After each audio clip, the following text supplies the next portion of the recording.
mangyari na labo in the next 9 days. In the next 9 session days, I doubt it.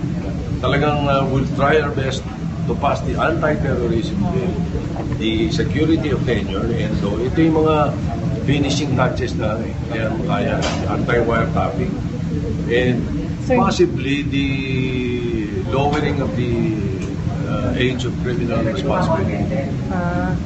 And then meron pa rin kasi kung may iba pa, no? Yung sa NEDA Charter, baka kailangan maihabol yan. And then a number of law agents, napakarami.